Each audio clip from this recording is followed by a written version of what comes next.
Verano de 1953. La guerra de Corea está finalizando. Francis Crick y James Watson han descifrado la estructura del ADN. Pero el mayor acontecimiento en Estados Unidos está en la publicación de un libro, La conducta sexual de la mujer, también conocido como el Informe Kinsey. En salas de juntas, en barberías, en los estadios de béisbol, la gente por la calle, todos hablan de los datos de Alfred Kinsey.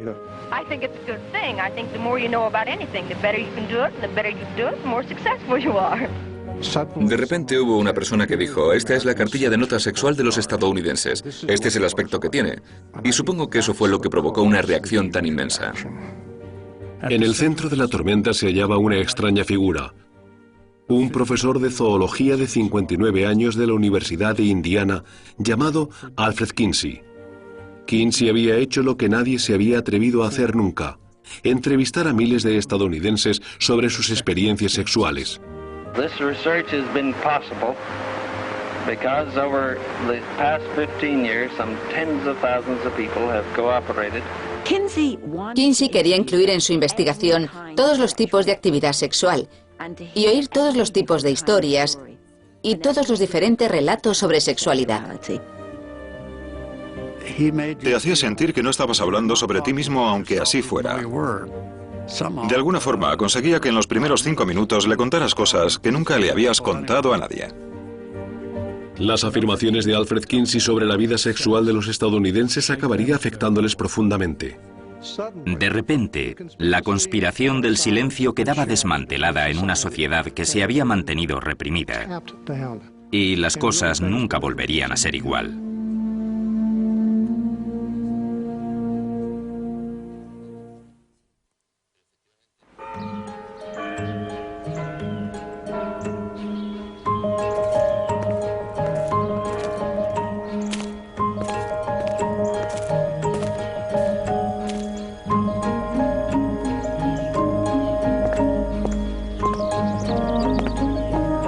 En un frío y despejado día de otoño de 1938 se respiraba un ambiente de emoción en este bucólico campus de la Universidad de Indiana, en Bloomington.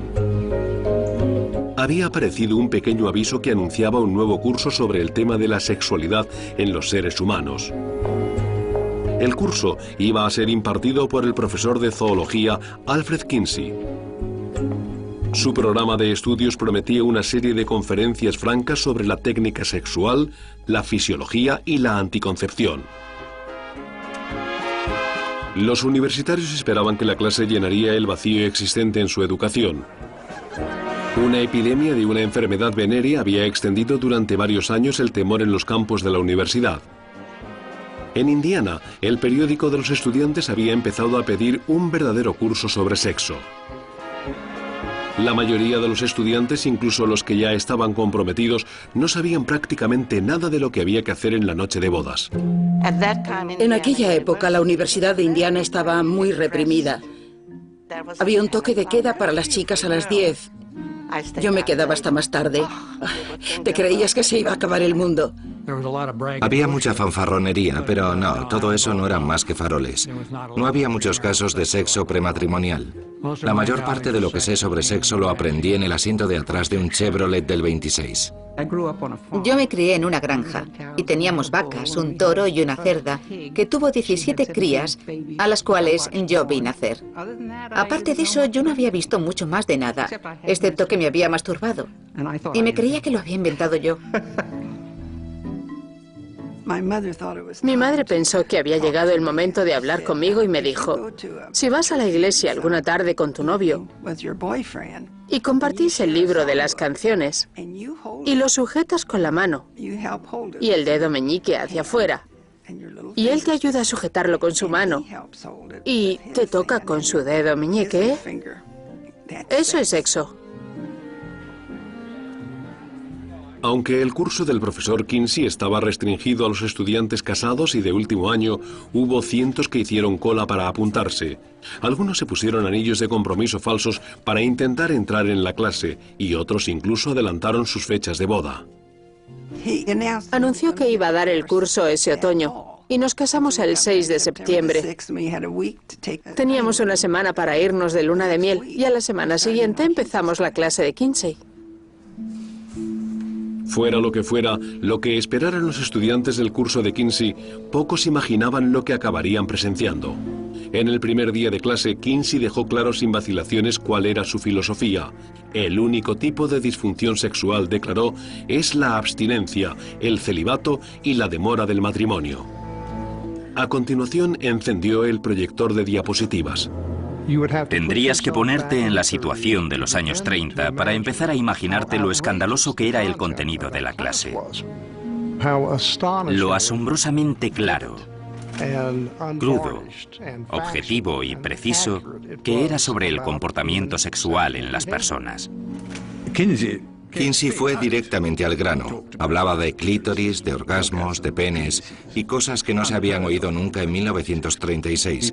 Y la gente casi se desmayaba de la emoción y de la fascinación.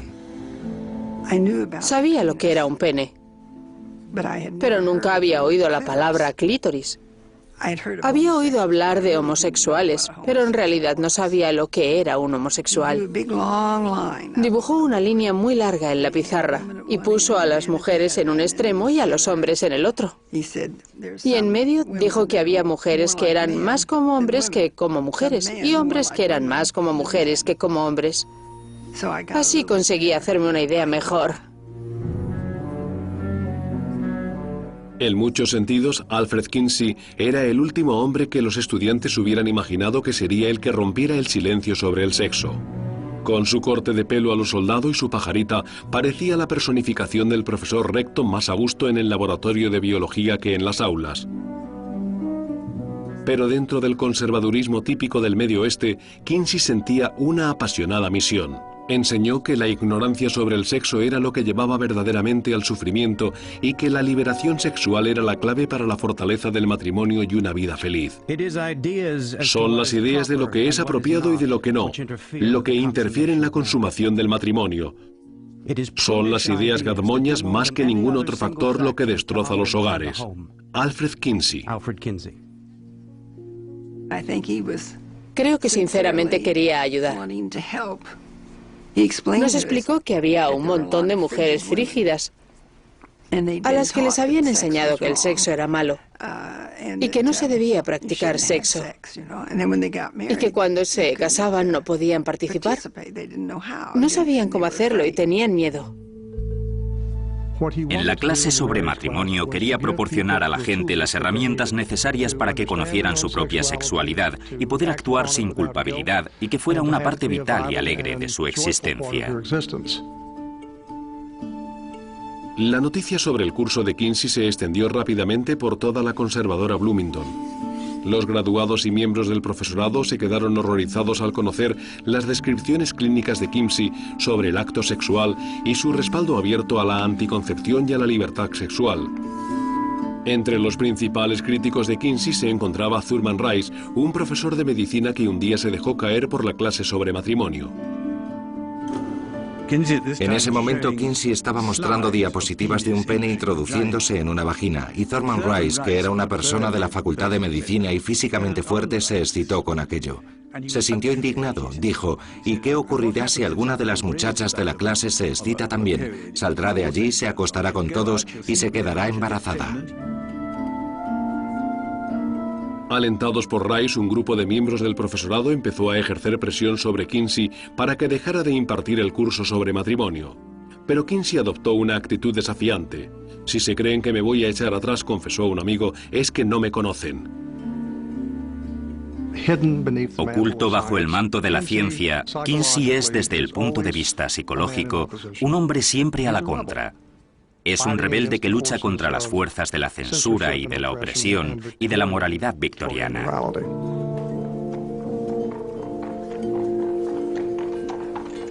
Alfred Charles Kinsey creció en un piso sin agua caliente en la deprimente ciudad industrial de Hoboken, Nueva Jersey. Fue un niño enfermizo. Padeció el raquitismo, la fiebre reumática y también la fiebre tifoidea. Los médicos dudaban de que su corazón aguantase más allá de los 20 años. En el colegio, los niños más débiles suelen verse amedrentados por los más agresivos. Esto además se vio agravado por el hecho de que su padre también era una persona agresiva. El padre de Kinsey, Alfred Seguin Kinsey, era un modesto profesor de mecánica en un pequeño colegio, además de haberse ordenado él mismo predicador metodista. El padre de Kinsey era un patriarca, claramente, y quería conseguir su oasis moral. El padre de Kinsey quería criar a sus hijos bajo las enseñanzas y el temor a Dios, y en su hogar solía haber mucho más temor que verdadera enseñanza. Solía enviar a Kinsey a comprar tabaco cuando tenía 11 años, algo que no estaba más permitido de lo que está ahora. Y cuando el tendero le vendía los cigarrillos, el padre de Kinsey iba a por él y le denunciaba a las autoridades. Eso precisamente no le hizo ganarse mucha popularidad. Demasiado enfermo para hacer deporte con los demás chicos y teniendo prohibido ver a chicas fuera del colegio, el joven Alfred se pasó la mayor parte del tiempo solo. En el hogar de los Kinsey la vida era un tiempo que servía para mejorar el alma, no para satisfacer la carne. El hogar era desde luego asexual. Él nunca vio ninguna muestra de afecto entre sus padres, así que el sexo era algo que ni se mencionaba en esa familia. La consecuencia de ello es que creció pensando que el sexo era malo, que si te masturbabas, acabarías en un manicomio o algo así. La masturbación era una constante preocupación, pero no solo en el hogar de los Kinsey. A los 16 años, Alfred entró en los Boy Scouts, en donde se avisaba a los jóvenes de los peligros de abusar de uno mismo. Había en su grupo un chico que se llamaba Kenneth Hahn. Alfred conservó todas las cartas que Hahn le había escrito, en las que a menudo le hablaba de sus intentos por evitar masturbarse, aunque en un lenguaje disimulado. Pero se ve claramente cuando dice, he tenido otro de esos ataques o cosas así. Kinsey le consolaba diciéndole, ah, sí, es algo terrible, yo también lo sufro. Tenemos que luchar contra ello. Y el chico decía, bueno, ¿y qué hacemos? Y Kinsey le respondía, pues supongo que lo único que podemos hacer es rezar.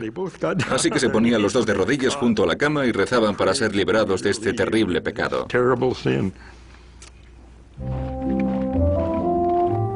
De adolescente, Alfred acató las obligaciones morales de su época, pero sus excursiones con los Scouts le sirvieron para desahogarse un poco de la sofocante presión que sentía con su familia.